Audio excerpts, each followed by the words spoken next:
नमः सर्वेभ्यः। अद्य तिङन्तप्रक्रियायाम् 51 पाठः। नवम्बर् मासस्य प्रथमः दिनाङ्कः। येनाक्षरसमाम्नायमधिगम्य महेश्वरात् कृत्स्नं व्याकरणं प्रोक्तं तस्मै पाणिनये नमः। वाक्यकारं वररुचिं भाष्यकारं पतञ्जलिं पाणिनिं सूत्रकारं च प्रणतोऽस्मि मुनित्रयम्।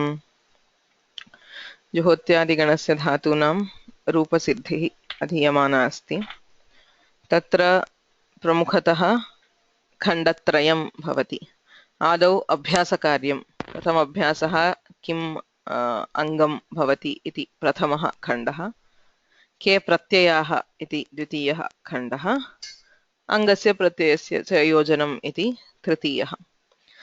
सर्वेषां धातूनाम् अभ्यासकार्याणि दृष्टानि।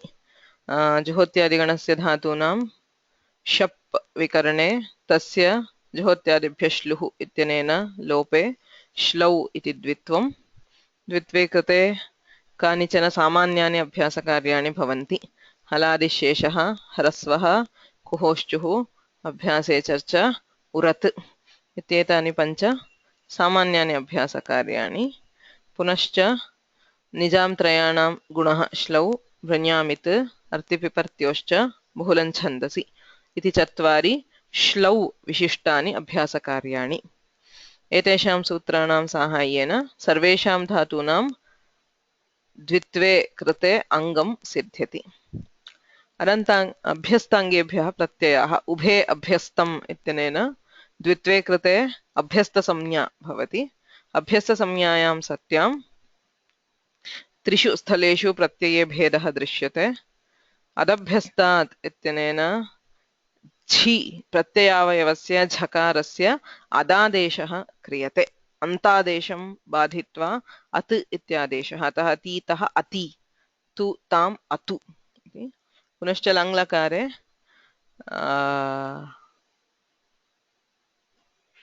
जुस् आदेशः भवति झि इत्यस्य झेर्जुस्।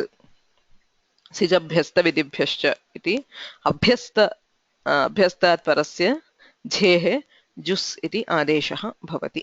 So these three are the cases where these pratyayas differ from the pratyayas which we use for the anadanta angas. So the rest are all the same. So these three are different. So we know the pratyayas. Tataha rupasiddhihi. Tatra akaranta dhatunaam rupasiddhihi drashta. Akarantaha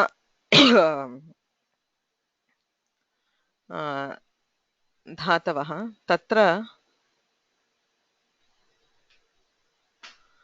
सामान्यकार्यं भवति। हलादौ पिति किमपि न भवति। अजादौ पिति अच् सन्धिः। अपिति तु हलि ईहल्यघोः इत्यनेन ईत्वम्, अचि श्नाभ्यस्तयोरातः इत्यनेन आकारस्य लोपः इत्येतानि आकारान्तानां सामान्यकार्याणि. So we also saw the same karyas for the shna pratyantas, the ninth gana. Say krinati, krinitah, krinanti. So similarly you have say jigati, jigitah, jigati. So there is the ga dhatu which is a parasmaipadi, or there is the mang mane dhatu which is आत्मनेपदी. सो मिमीते ईहल्यकोः, मिमाते मिमते इत्यादीनि रूपाणि भवन्ति आकारान्तानां सामान्यतः। तत्र हा धातोः विशेषः। ओहाक् त्यागे इति यः धातुः तस्य विशिष्य सूत्राणि सन्ति। जहातेश्च इति एकं सूत्रं येन हलादौ अपिति इत्वं विकल्पेन विधीयते. So सामान्यतः ईहल्यघोः इत्यनेन ईत्वं भवति। जहातेश्च इत्यनेन विकल्पेन इत्वमपि भवति। अतः जहाति, जहीतः, जहितः, जहति, जहासि, जहीथः, जहिथः, जहीथ, जहिथ इति सर्वत्र रूपत्रयम्। आचहौ, हौ हि प्रत्यये परे आकारादेशः अपि भवति। ईहल्यघोः इति ईत्वं, जहातेश्च इति इत्वम्, आचहौ इत्यनेन आत्वम्। अतः रूपत्रयं जहाहि, जहीहि, जहिहि। लोपो इ इति तृतीयं सूत्रं यादौ प्रत्यये परे आकारस्य लोपः अतः जह्यात् जह्यातां जह्युः एतानि त्रीणि सूत्राणि विशिष्य अस्य धातोरेव ओन्ली फॉर द धातु ओहाक् त्यागे सो जहातेश्च आचहौ एंड लोपो इ दा धा इति धातुद्वयम् उभयोः दाधाघ्वदाप् इत्यनेन घुसंज्ञा भवति घुसंज्ञायां सत्याम् ई हलि अघोः इत्युच्यते अर्थात् घुसंज्ञकस्य धातोः ईत्वं न भवति ईत्वं न भवति चेत् सर्वत्र श्नाभ्यस्तयोरातः इत्यनेन लोपः so in da dhatu it's much simpler because both in haladi and ajadi apit there is only lopa so dadati dattah dadati dadasi dattah dattha dadami dadvah dadmah इत्यादीनि रूपाणि हौ विशेषकार्यमस्ति घ्वसोरेद्धावभ्यासलोपश्च घु असोः येत् हौ हौ प्रत्यये परे एत्वं भवति अभ्यासस्य लोपश्च अतः ददा हि इति स्थिते द इति अभ्यासस्य लोपः दा हि तत्र दा इत्यस्य येत्वे देहि देहि धेहि इति रूपम् so that is for the da dhatu dha dhatostu दधस्तथोश्च इत्यनेन तकार थकारयोः परयोः आल्लोपे कृते सर्वत्र श्नाभ्यस्तयोरातः इत्यनेन आल्लोपः भवति दध् इति आल्लोपे कृते यदि परतः तकारः थकारो वा अस्ति तर्हि दकारस्य स्थाने अभ्यासे आदौ यः दकारः तस्य स्थाने धकारादेशः भवति अतः दधाति धत्तः दधति दधासि धत्थः धत्थ दधामि दध्वः दध्मः इति रूपाणि so the difference between dadati and dadhati is in this dadhastathoshcha otherwise the forms would be the same even here if you have dadhtaha even here you would have dattaha so for both of them it should have been dattaha so the difference between the dhatus is not at all clear so here it becomes dhattaha dadati dattaha dadati dadhati dhattaha dadhati so that is for the dha dhatu with that we finish the akaranta dhatus adya anyesham ajanta dhatunam rupasiddhi vishaye pashyamah ikarantaah dhatavः सन्ति त्रयः ki इति धातुः द्वित्वे श्लौ इति द्वित्वे कि कुहोश्चुः इत्यनेन चुत्वे कृते चिकि इति अङ्गम् भी धातुः श्लौ इति द्वित्वे भी भी ह्रस्वे भी भी अभ्यासे चर्च इत्यनेन चर्त्वे बिभी इति अङ्गम् ह्री धातुः द्वित्वे कृते ह्री ह्री हलादिशेषः इत्यनेन रेफस्य लोपे हि ह्री कुहोश्चुः इति हकारस्य चुत्वे झी हि ह्रस्वः ह्रस्वे झि हि कुहो अभ्यासे चर्च इत्यनेन चर्त्वे जि ह्री so the jihri is the anga एतेषां धातूनां किं भवति हलादौ पिति इगन्तमस्ति हलादौ पिति सार्वधातुक अर्धधातुकयोः इत्यनेन गुणः चिकेति चिकेशि चिकेमि इत्यादि अजादौ पिति गुणः भवति पुनश्च एचो अयवायावः इत्यनेन अयादेशः सो चिकि आनि गुणे कृते चिके आनि अयादेशे चिकयानि बिभयानि इत्यादि हलादौ अपिति किमपि कार्यं नास्ति चिकेति चिकितः चिकितः चिकितः किमपि कार्यं नास्ति अजादौ अपिति सूत्रद्वयस्य प्रवृत्तिः सम्भवति एरनेकाचो असंयोगपूर्वस्य इत्यनेन यणः सम्भवः विद्यते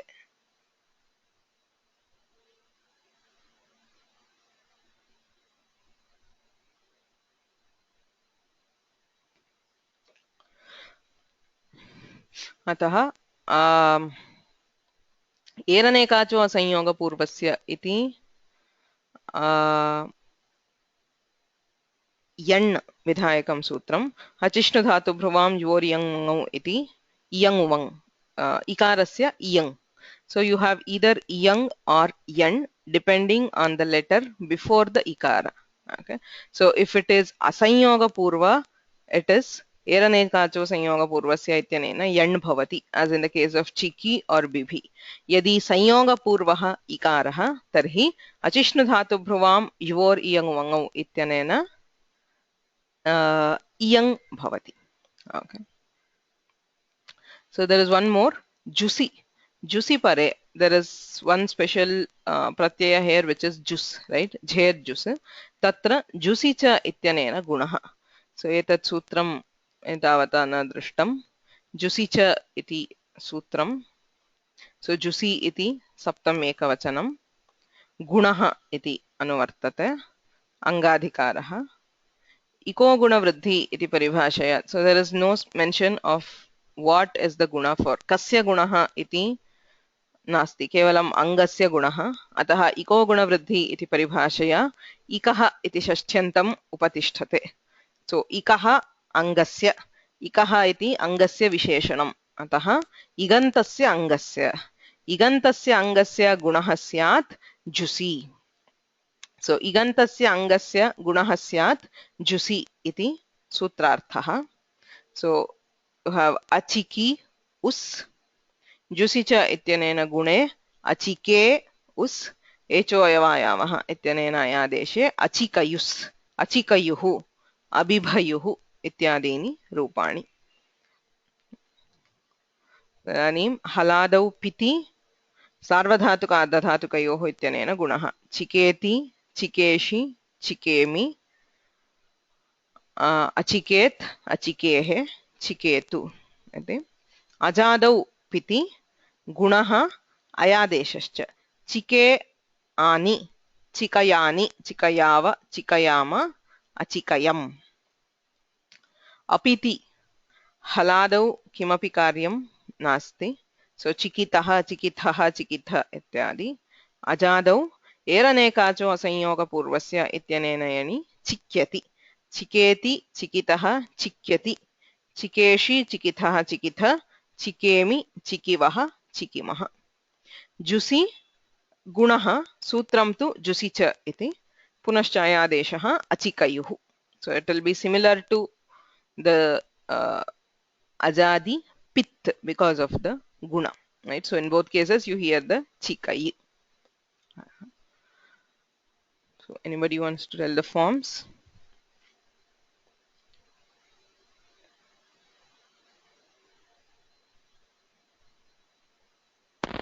Should I try? Yes. Okay. Chiketi, chikitah, chikyati. Chikeshi, chikitah, chikita. Chikemi, chikivah, chikimah. Then achiket. Okay, you want to go? Okay, lotlaka first. Okay. Chiketu, chikitat, chikitam, chikyatuhu. Chikihi, chikitat, chikitam, chikita. Then chikayani, chikayava, chikayama. Okay, then langlakar is achiket, achikitam, achikayuhu, achikehe, achiketam, achiketa, achikayam, achikyava, achikama. Achikiva, achikima. Achikiva, achikiva, achikam, achikima. Okay. Then chikiyat, chikiyatam, chikiyuhu, chikiyaha, chikiyatam, chikiyat, chikiyam, chikiyava, chikiyama. ह्री धातुः. सो ह्री धातोः गुणः हलादौ पिति, गुणः अयादेशः अजादौ. हलादौ अपिति किमपि कार्यं नास्ति. जुसि गुणः अयादेशः. So all these are the same. The only difference is here. So ajadau apiti एरनेकाचो असंयोगपूर्वस्य इत्यनेन यण् न भवति because it specifies असंयोगपूर्वस्य. Since this is संयोगपूर्व, there is इयङ् अचिष्णु धातु भ्रुवां योर् इयङ् वङौ इत्यनेन इयङ् आदेशः भवति. So जिह्रेति जिह्रितः, sorry, जिह्रेति जिह्रीतः जिह्रियति, जिह्रेषि जिह्रीथः जिह्रीथ, जिह्रेमि जिह्रीवः जिह्रीमः इत्यादीनि रूपाणि. Okay. Mahadevan.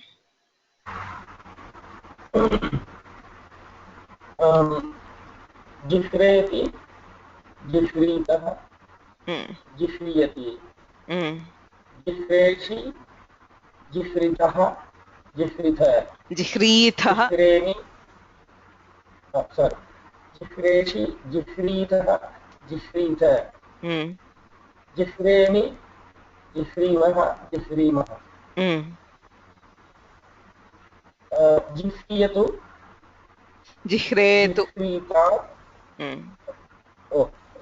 जिह्रेतु जिह्रीतात् जिह्रीतां जिह्रियतु,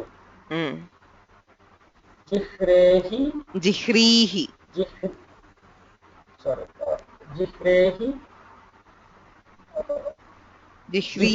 जिह्रीहि जिह्रीता जिह्रीतं जिह्रीत, जिह्रियाणि जिह्रियाव जिह्रयाणि. It is guna and ayadesha, so jihrayani, this one. जिह्रियाणि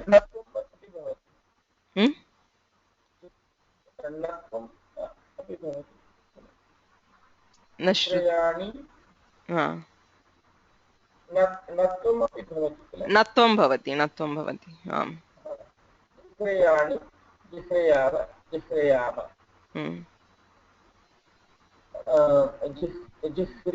जिह्रेत् जिह्रीतां जिह्रियुः, अजिह्रयुः, अजिह्रेत् अजिह्रीताम् अजिह्रियुः, अजिह्रयुः, अजिह्रयुः, अजिह्रेः अजिह्रीतम् अजिह्रीत, अजिह्रियम् अजिह्रयम्, अजिह्रयम् अजिह्रीव अजिह्रीम, जिह्रीयात् जिह्रीयातां जिह्रियुः, जिह्रीयाः जिह्रीयातं जिह्रीयात, जिह्रीयां जिह्रीयाव जिह्रीयाम. अतः विशेषः अत्रैव संयोगपूर्वः यदि भवति तर्हि यङ्, असंयोगपूर्वस्य एरनेकाचो इत्यनेन यण् भवति. तत्र यः भी धातुः तस्य एकं विशेषं सूत्रमस्ति, भियोन्यतरस्याम् इति सूत्रं. भियः इति षष्ठी, अन्यतरस्याम् इत् इति अनुवर्तते, इद्दरिद्रस्य इत्यस्मात्. हलि सार्वधातुके किङिति इति अनुवृत्तिः, अङ्गाधिकारः. भियः अङ्गस्य इत् आदेशः वा स्यात् हलादौ किङिति सार्वधातुके. So this sutra is the one before the jahatescha. So just like in jahati we had jahitaha jahitaha, atrapi bibhitaha bibhitaha. We already have the ikara here. So the ikara optionally gets ikara as the adesha. Bibhitaha. Haladau apiti sarvadhatuke. Kingit is nothing but apit. Ataha haladau kingiti sarvadhatuke. भियोन्यतरस्याम् इत्यनेन वा इदादेशः. So it becomes बिभितः बिभीतः. So हलादौ पिति गुणः बिभेति, बिभीतः बिभितः. So भियोन्यतरस्याम् इति वा इदादेशः अपिति हलादौ. अजादौ एरनेकाचो संयोगपूर्वस्य इत्यनेन यण्, because there is no संयोग. अजादौ पिति गुणः सार्वधातुकार्धधातुकयोः इति गुणः अयादेशश्च. So बिभयानि बिभयाव बिभयाम, जुसि गुणः अयादेशः. Okay. Paul.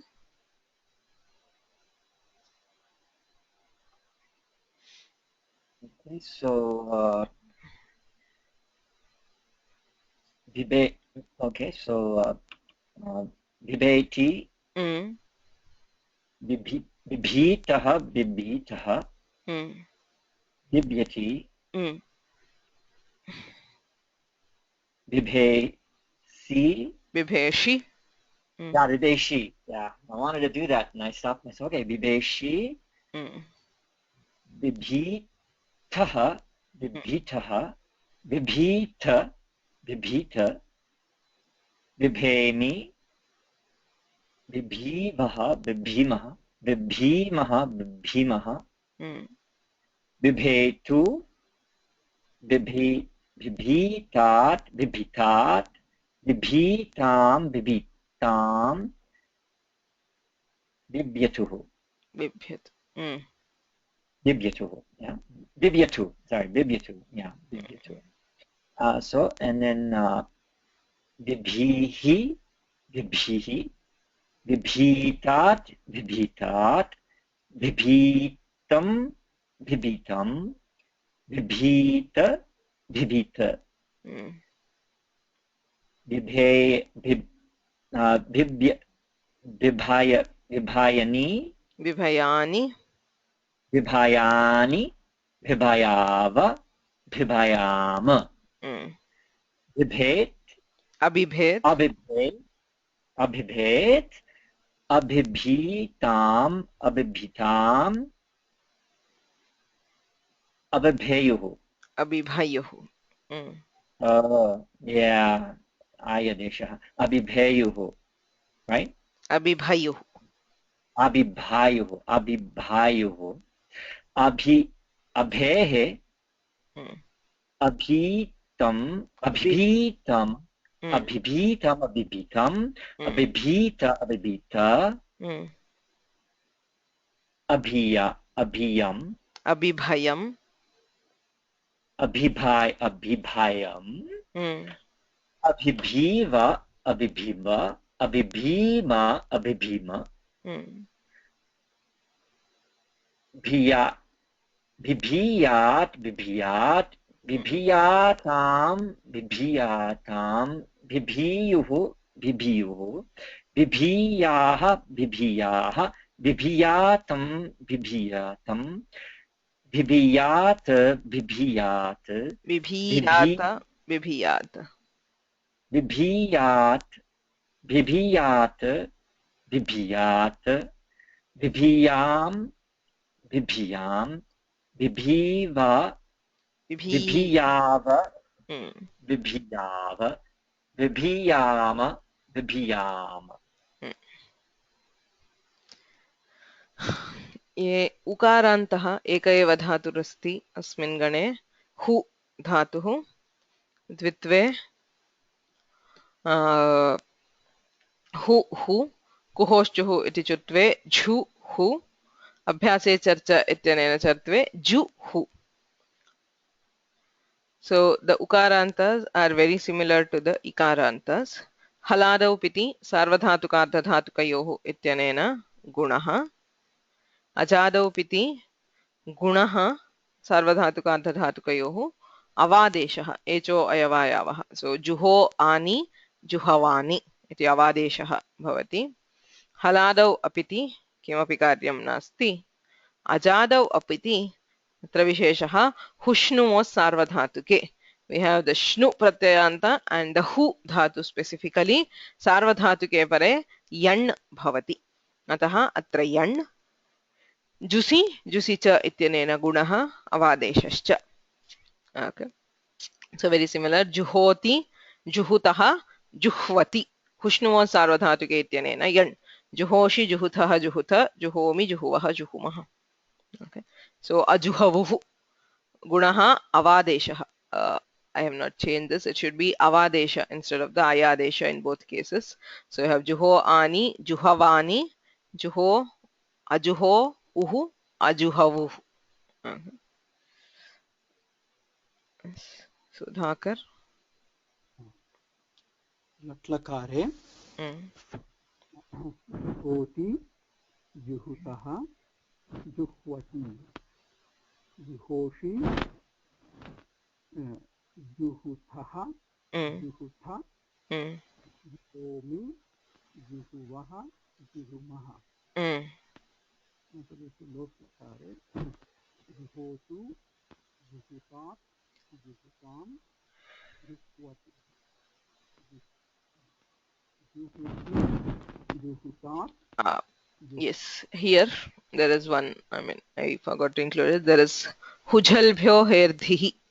Okay, hu jhalbhyah, for hu dhatoः परस्य हि इत्यस्य स्थाने धी इत्यादेशः, अतः जुहुधि इति भवति.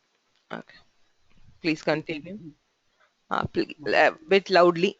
Juhudhi. जुहुधि Mm, जुहुतात् mm, जुहुतं जुहुत mm, जुहवानि जुहवाव जुहवाम mm, लङ्लकारे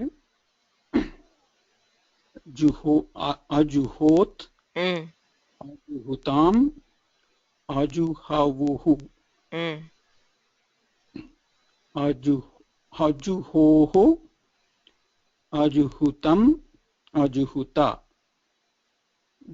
अजुहवम् अजुहुव अजुहुम mm, परस्मैपदेषु विधिलिङ्गकारे mm, जुहुयात् जुहुयातां जुहुयुः जुहुयाः जुहुयातां जुहुयात जुहुयां जुहुयाव जुहुयाम.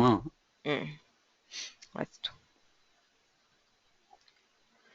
So इकारान्ताः उकारान्ताः अग्रे ऋकारान्ताः धातवः सन्ति. भृ धातुः, तस्य द्वित्वे भृ भृ उरत् इत्यनेन अत्वे उरन्रपरः इति रपरत्वे भृ भृ हलादिशेषः इति कृते भ भृ अभ्यासे चर्चा बभृ. तत्र भृयाम् इत् इत्यनेन इत्वं भवति, अतः बिभृ. एवं ऋ ऋ ऋ अऋ ऋ हलादिशेषः अ ऋ अर्तिपिपर्त्योश्च इत्यनेन इत्वे इ ऋ. घृ हृ धातोस्तु बहुलं छन्दसि इत्यनेन इत्वे जिघृ जिहृ. सृ इत्यस्ति, तस्य सृ सृ उरत् सर् सृ हलादिशेषः स सृ. So itvam nasti. So these are the rikaranta dhatus of the gana. Tesham punaha haladau piti gunaha sarvadhatukartadhatukayoh iti gunaha akaraha uranraparaha ityanena raparaha ar iti gunaha. So bibhrti gune krite bibharti sasarti जिघर्ति जिहर्ति इत्यादि. अजादौ पिति अपि गुणः. So there is no scope for ayadesha or avadesha here because the guna is ar. So atrapi tadeva bibharti bibhr ani bibharani bibharani natve krite bibharani bibharava bibharama. So ubhayatra gunaha ar iti gunaha. हलादौ अपिति किमपि कार्यं नास्ति. बिभृतः बिभृवः इत्यादि. अजादौ अपिति इको एणचि इत्यनेन यण् भवति. So अचिष्णु धातु भ्रुवाम and एरनेकाचो, all those are applicable only for ikara and ukara. अतः अत्र इको एणचि इत्यनेन यणादेशः भवति. जुसि पुनः जुसि च इत्यनेन गुणः. So if you take bibhr, so haladau piti gune bibhar bibharti bibharshi bibharmi. Ajadau piti api gunaha bibharani bibharava bibharama. Jusi api gunaha abibharuhu. Haladau apiti kimapi karyam nasti bibhrataha bibhrataha ityadi. Ajadau yani bibhrati bibharti bibhrataha bibhrati. बिभर्षि बिभृतः बिभृथ बिभर्मि बिभ्रवः बिभ्रमः इति रूपाणि. राव महोदय सम्यक् श्रूयते वा? श्रूयते. लट् लकारः परस्मैपदम् बिभर्ति बिभृतः बिभ्रति बिभर्षि बिभृतः बिभृथा बिभर्मि बिभ्रुवः बिभ्रुमः लोट् लकारः परस्मैपदम् बिभर्तु बिभृतात् बिभृतां बिभ्रतु. Is there any special no, nothing for he? No, nothing. So bibruhi bibrutat bibrutam bibruta bibharani bibharani bibharava bibharama lan lakarah abhirat abhibhrutam. What is that? It's we have abhibharit kim bhavati? Which one you are talking of? Ekavachane you have abhibharit ityasti abhibharat तत्र हल्ज्ञाभ्यो दीर्घात् तस्य प्रक्तं हल इत्यनेन तकारस्य लोपे अबिभर् खरवसानयोर्विसर्जनीयः अबिभः. That is for sakara. For repha you don't have the sakara. The repha gets converted to visarga. So you are talking of the prathama purusha? प्रथम पुरुष and मध्यम पुरुष उभयत्र हल्ज्ञाभ्यो दीर्घात् सुतिस्य प्रक्तं हल इत्यनेन प्रत्ययः लुप्यते. प्रत्यये लुप्ते अबिभर् इत्यस्ति खरवसानयोर्विसर्जनीयः इत्यनेन विसर्गे अबिभः उभयत्र समानं रूपम्. अभिभः अभिभृताम् अभिभरयुः अबिभरुः अभिभ्रुः अबिभर् अभिभृतम् अभिभरुः अभिभ्रे अबिभः अभिभृतम् अभिभ्रः अभिभृतम् अभिभृता अभिभराम् अभिभराम् अभिभरम्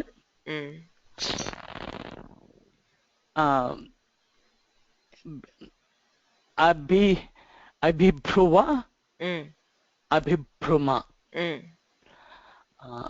विधिलिङ्गकारः परस्मैपदम् बिभ्रूयात् बिभ्रूयातां बिभ्रूयुः बिभ्रूयाः बिभ्रूयातं बिभ्रूयात बिभ्रूयां बिभ्रूयाव बिभ्रूयाम. Thank you. अत्र कश्चन प्रश्नः. Tu and tat should have same form of bibhartu bibhartat. No, tat is ngit tatang. Tuhyos tatang. So tatang is ngit. So ngitcha pinna pichaginna. So it is not pit. So everywhere tu will have guna, tat will not have guna. Karotu kurutat. So everywhere tu and tat will always be different because tu is pit and tat is apit. So bibhartu bibhratat bibhratam bibhratu bibhrahi bibhratat bibhratam bibhrata.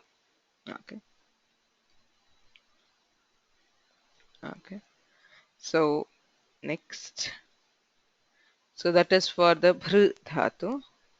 Tatra r iti dhatuh asti. R द्वित्वे कृते इ ऋ इति अङ्गम्. तत्र एकं सूत्रम् अस्ति अभ्यासस्य असवर्णे इति. अभ्यासस्य इति षष्ठी असवर्णे इति सप्तमी. So this is immediately after अचिष्णु धातु भ्रुवां युवोर् इयङ् वङौ. अतः इयङ् वङौ इति अचि इति युवोः इति च अनुवर्तते. अङ्गाधिकारः इवर्ण उवर्णान्तस्य अभ्यासस्य. So if there is an abhyasa ending in ikara or ukara, iyang wangau adeshau stah. Ivarnasya iyang uvarnasya uvang asavarne achi. So when followed by an asavarna ach. So you have I, R, Ti. R इत्यस्य सार्वधातुक अर्धधातुकयोः इत्यनेन गुणे कृते I, R, Ti. Now a is an asavarna ach, अतः अभ्यासस्य असवर्णे इत्यनेन I इत्यस्य स्थाने इयङ् आदेशे इय अर ति इयर्ति इयर्ति इति रूपम्. So if you look at the forms, the anga karyas are all the same. Okay, so haladau ajadau chapiti gunah bhavati. Ajadau sorry, haladau apiti kimapi karyam nasti. Ajadau apiti iko yanachi ityanena yan. Jusi cha iti gunaha. So the karyas are the same. It is just that the abhyasa gets the iyang adesha. Sarvatra abhyasasya iyang adeshah bhavati. Abhyasasya savarne iti sutrena. Ataha iyar iti. I ar gune krite you have I ar. Abhyasasya savarne ityanena iyang adeshe iyar. Iyarti iyarshi iyarmi. Iyarani iyarava iyarama. Yani iyirati. Iyarti iyirtaha. Iyir iyirtaha iyirati. Iyarshi iyirthaha iyirtha. Iyarmi iyirvaha iyirmaha. Iti rupam. Jusi gunaha. So langlakare, this is ajadi. Ataha adajadinam ityanena adagamaha. So a, I, ar. A, I, atascha iti vruddhau, I iti bhavati. I, ya, r. So you have the iyang adesha and then you have the adagama and atascha. So it becomes ayyar. So iyar ityasya sthane ayyar t. हल्ज्ञाभ्यो दीर्घात् सुतिस्य प्रक्तं हल इति लोपे अय्यः इति रूपम्. अय्यः अयृताम् अय्यरुः. अय्यः अयृतम् अयृत. Ayyaram, Ayruva, Ayruma. Okay, so lung is rather difficult to predict, but I mean, if you go stepwise, you will arrive at that. Meenakshi. Yes. Yarthi. Yarthi. Yartaha. Irtaha. Irtaha. Irati. Yershi. Irthaha. Irtha. Irmi. Irvaha. Irmaha. Yertu. Yertat. Irtat. Irtat. Irtam. Iryatuhu. Yertuhu. Iratu. Iratu. Iratu. Iratu. Iratu. Yerhi. Irhi. Irhi. Iratat. Iratam. Irata.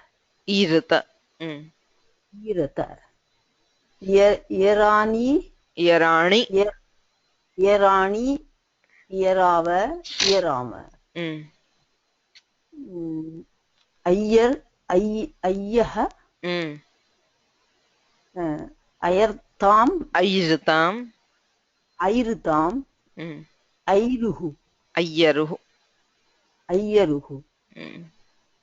Ayyaha. Ayartam. Ayrtam. Ayrtam. Ayrta. Ayyaram. Ayyarava. Ayyirva. Ayyirva. Ayyirma. Ayyirva. Ayyirma. Iryat. Iryatam. Iryuhu.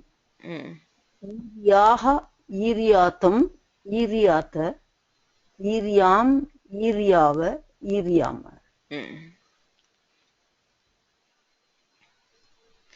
Etat rakarantanam. The other rakarantas are similar to bibhru because I mean they are all haladis. So jighru, jihr, sasr, te sarvam samanam. केवलम् अत्र अभ्यासस्य सवर्णे इति इयङ् आदेशः विशेषः. ततः ऋकारान्तः एकः धातुः अस्ति.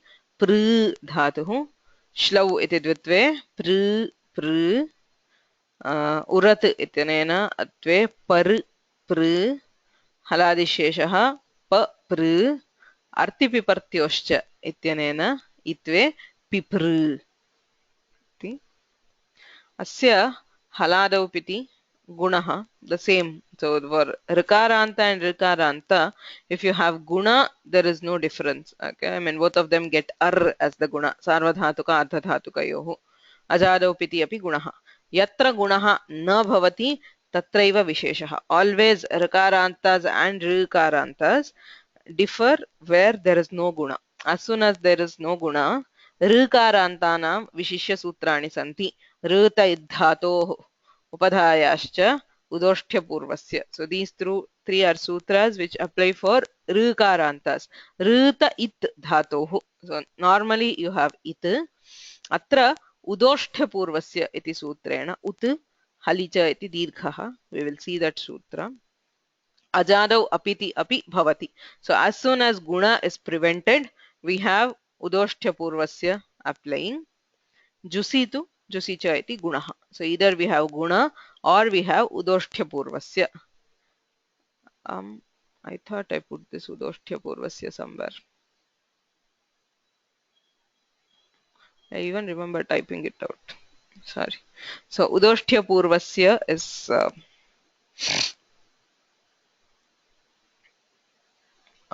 if you look at the Sutra Patha,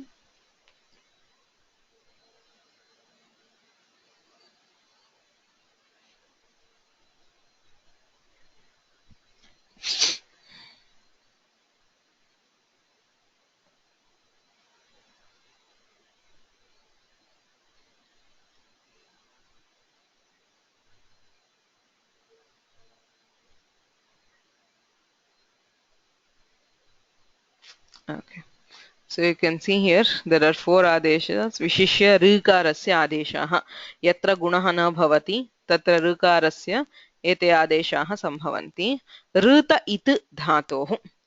Dhatoh rikarasya it adeshaha bhavati. Yatha tr ityasti chet tir.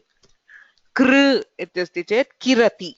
Kr ti kirati iti bhavati.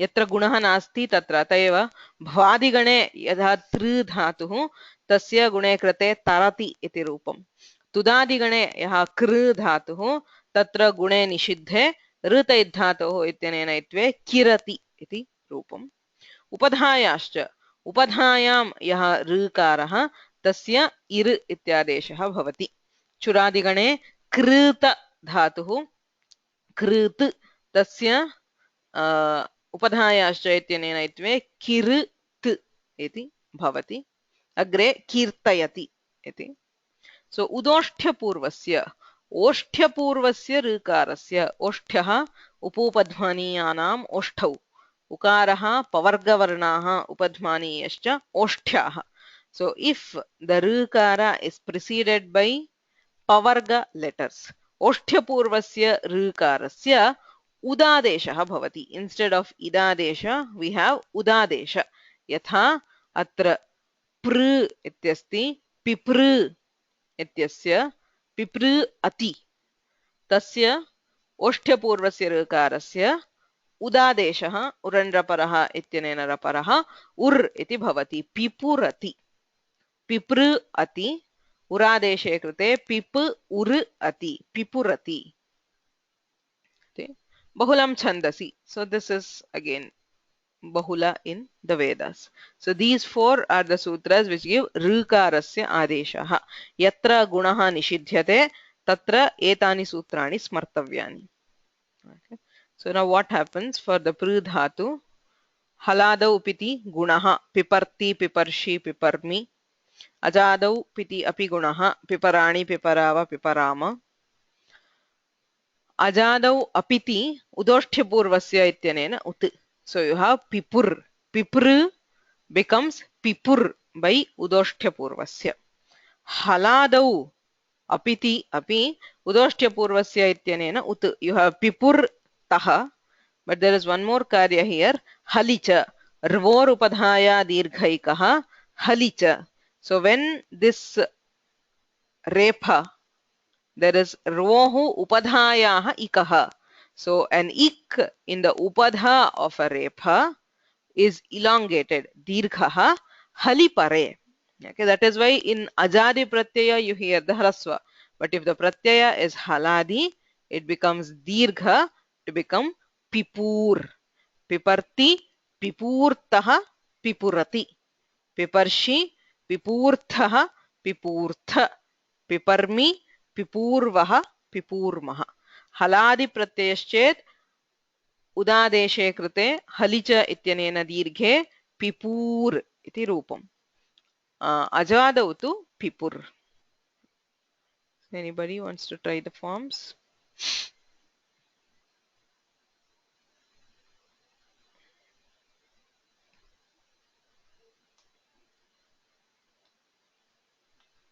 Nobody? Why? Anjana? पिपर्ति पिपूर्तः पिपुरति पिपर्सि और पिपर्षि पिपर्षि पिपर्षि पिपूर्थः पिपूर्थ पिपर्मि पिपूर्वः पिपूर्मः पिपर्तु पिपृतात् पिपूर्तात् पिपूर्तां पिपुरतु पिपूर्हि पिपूर्तात् पिपूर्तं पिपूर्त पिपराणि पिपराणि पिपराव पिपराम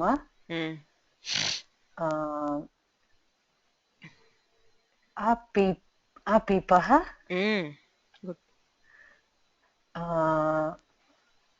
अपिपूर्ताम् अपिपुरुः अपिपुरः अपिपरुः अपिपरुः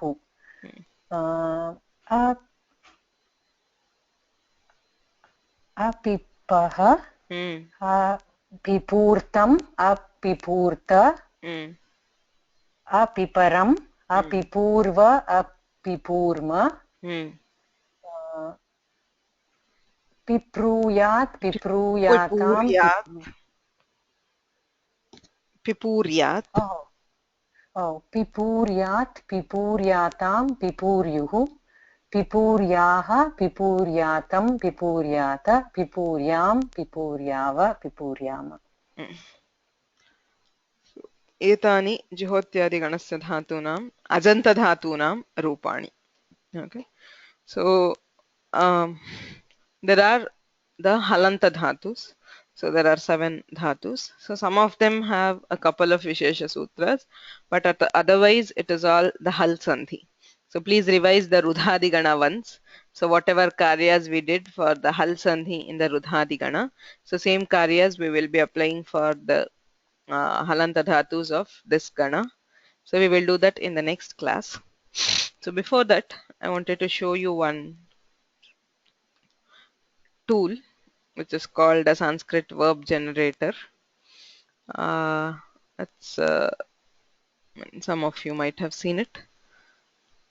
It's a tool which is being developed by a person called Dr. Dhaval Patel along with his associates Shivakumari Katuri. So what they're trying to do is, this is not the database one. So what they're trying to do is, code it with the help of sutra, say what the sutra does. So, and try to make it derive the forms by, making the computer itself apply the sutras. Okay. So there are quite a bit of challenges. Just show you how it works. Say, for example, if you take a dhatu like, say, okay. 1 second.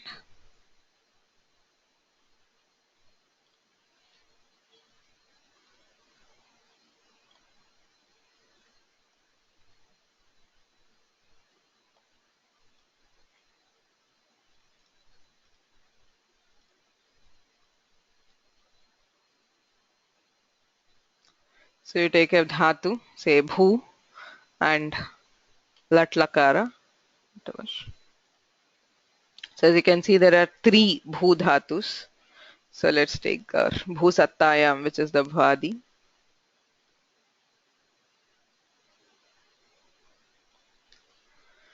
So as you can see, what it does, it gives all the sutras which are applied.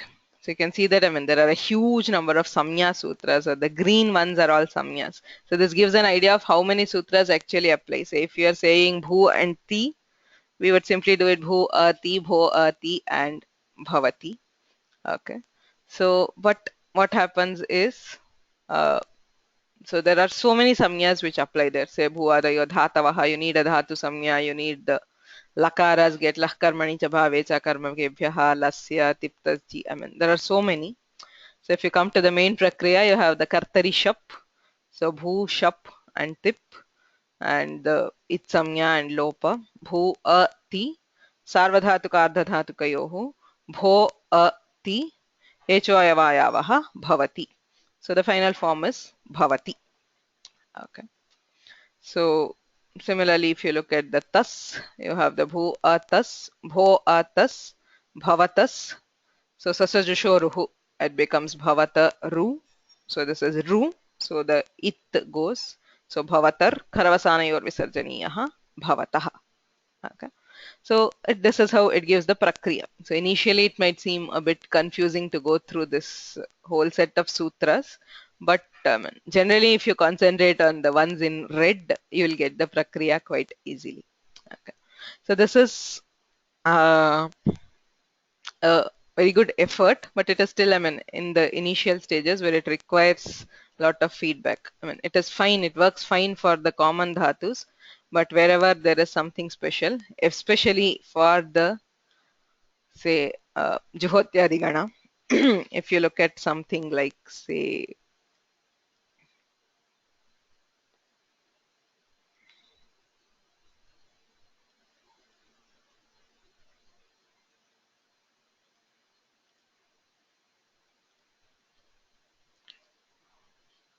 okay, so let's take the hu danadanayoho iti dhatuho adane cha iti kechana vadanti prinane api iti bhashyam juhotyadigane prathamaha dhatuhu.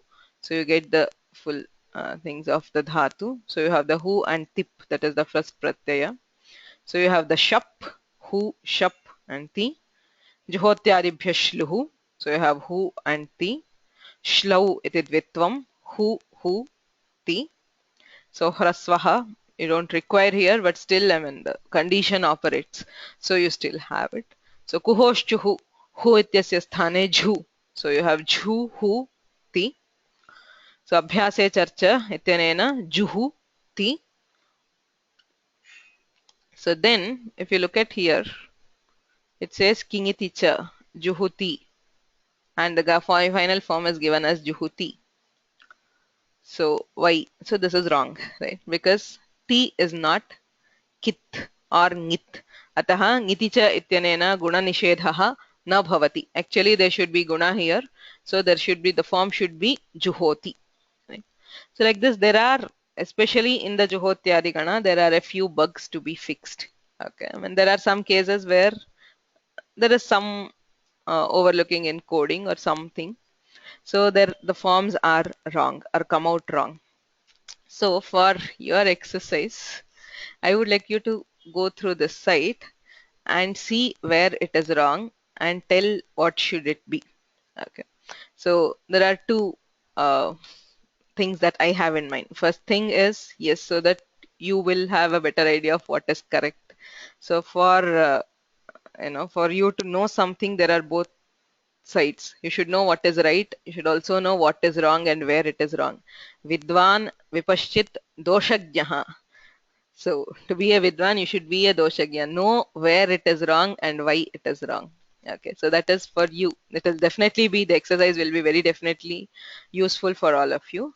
And it will also be useful for them. If we can give him the feedback, he will correct it so that we can contribute for developing a very useful resource. Okay, since we are studying this, so we can use this as a reference for some time, but we can also help contribute to iron out the errors so that the resource becomes much more useful. Okay, so the URL is here. I will upload it along with this, but you can also copy it. Just a second.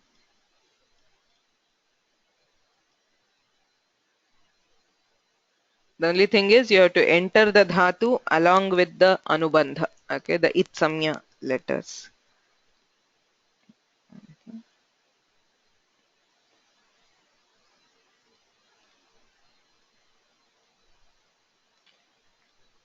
So the link I have pasted in the chat box.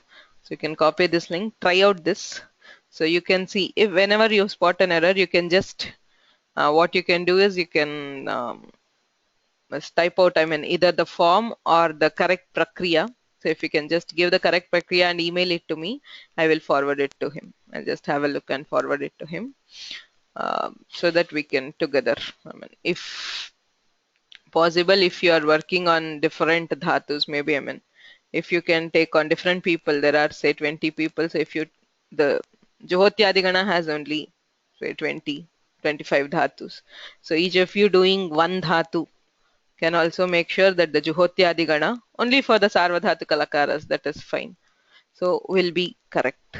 Okay. So with this, we will stop today's class.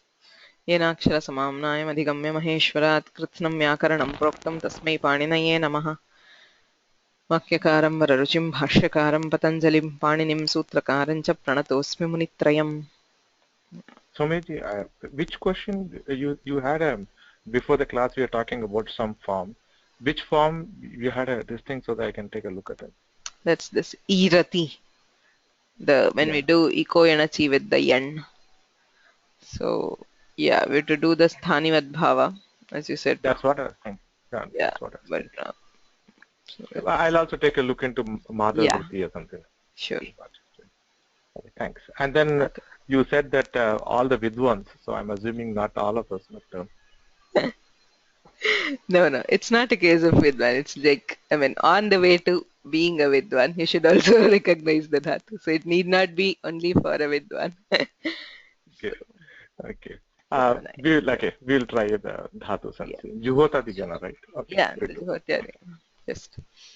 So since we are doing it, we can also do something which is useful, will be useful for others also. There are some other sites which does it.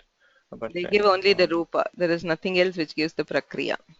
Yes, right. They don't give prakriya. There is no other thing which gives the prakriya. Every time, and there are quite a few sites which give the rupa. I mean, if people are not aware, if you want reference of rupas, there is this University of Hyderabad. It's there in all. Right. ANU has it, and University of Hyderabad. So I'm just giving for people who are not aware of it. It is quite easy to get the forms of a dhatu. If you want to know, there are quite a number of sites which can generate the forms. Say that. It also gives the vislation. I like the vislation where it gives the thing and then gives you the other thing back. Yeah. So as you can see, the University of Hyderabad, this site, they have quite a number of tools. If you look at this, they have the Sandhi splitter, and they have the noun generator, the verb forms generator, say Kriya Rupa Nishpadika. So if you just give any of the dhatus, say you give the one which we did today, say the R, where is it? I can, R Juhotyadi. So if you look at that,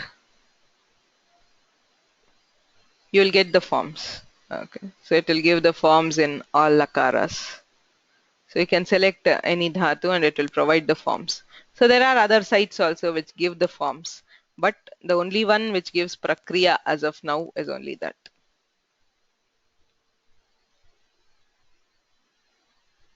So this one is University of Hyderabad, is it? Yes, this is the University of Hyderabad. They all have errors.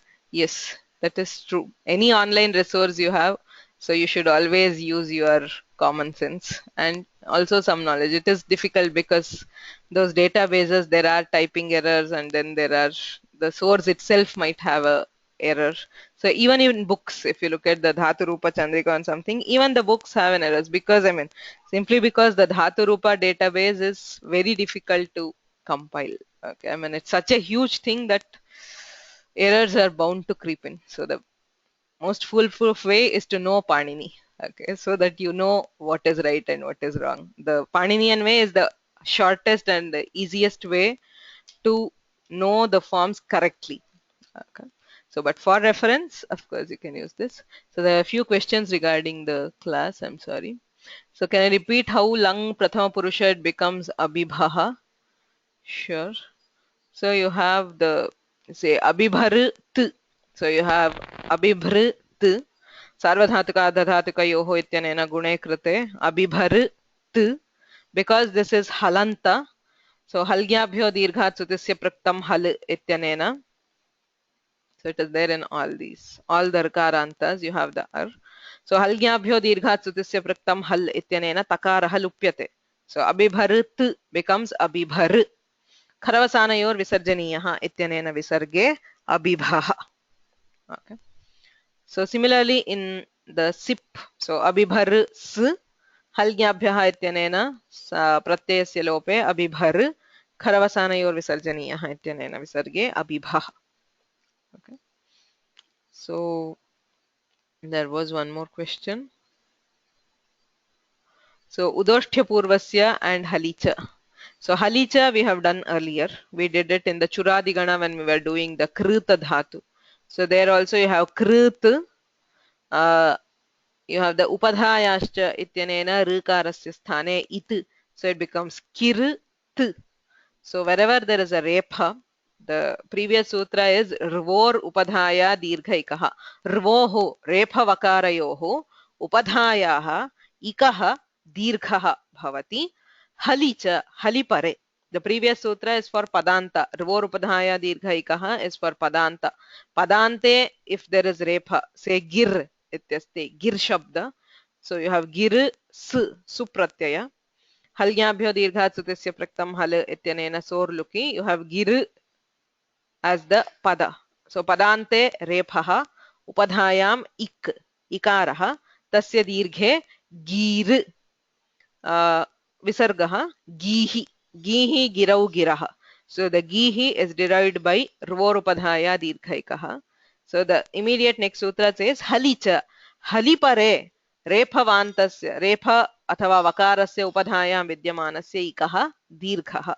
So you have here किर t. So किर इत्यत्र रेफः रेफात् पूर्वम् इकारः हलिपरे तस्य दीर्घे कीर्त कीर्तयति. So that is where we did halicha. Udoshtya purvasya we have not done earlier. As I said, I thought I did that the description of that sutra. I will include it in the notes. The sutra says that Oshtya Purvasya Ritaha, Rikara, if it is preceded by an Oshtya Varna, which is Pavarga Varna, so then instead of it, we have Ut as the Adesha. So you have Pipru Taha. So, and this Rikara is Oshtya Purva. So Rikara is replaced by Ukara, and since it is Urandraparaha, it is Ur. So you have Pip Ur. Pipur is the Adesha. Okay. Any other questions?